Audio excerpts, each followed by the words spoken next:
Because the truth of the matter is that he killed Deputy McGrain. If you run, you're done.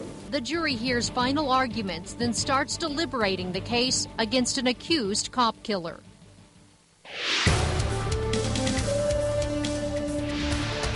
Good evening. It's been more than 4 years since Bernalillo County Sheriff's Deputy James McGrain was gunned down. Now, the fate of his accused killer is in the hands of 12 men and women. Closing arguments wrapped up this afternoon, and the jury began deliberating Michael Astorga's guilt or innocence. News 13's Maria Medina is live downtown. And Dick, District Attorney Carrie Brandenburg got a chance to argue the defense's closing argument. But before she finished, she was brought to tears when she talked about how a friend tried to save Deputy McGrain's life. But he was gone.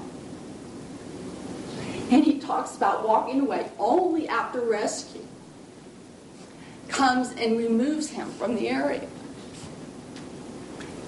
And I'm so sorry.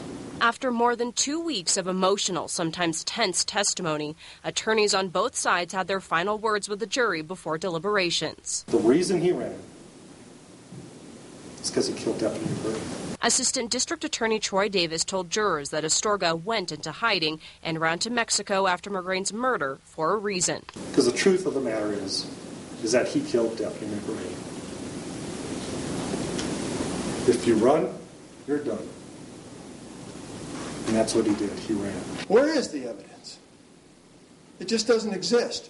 But Astorga's attorney quickly pointed out the state's lack of evidence. Did they bring a single solitary witness who saw Michael into Harris Canyon at 12:44 a.m.? They did not. He said Astorga's alibi witnesses lied to law enforcement about not seeing him the night of the murder because investigators were making threats. Shame on you. How low can you stoop? Prosecutors say Astorga murdered McGrain because he knew he was wanted for another murder. They say Astorga had already made up his mind to shoot the man he believed would take away the new life he was trying to build with his new wife. And as Deputy McGrain was speaking his last words, that he had either reached or had his hand on his 10-millimeter clock.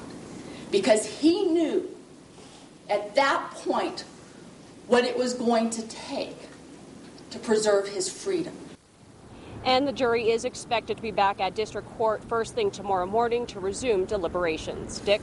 Okay, Maria, if they convict Astorga, he could die. That would be up to another jury to make the decision about capital punishment.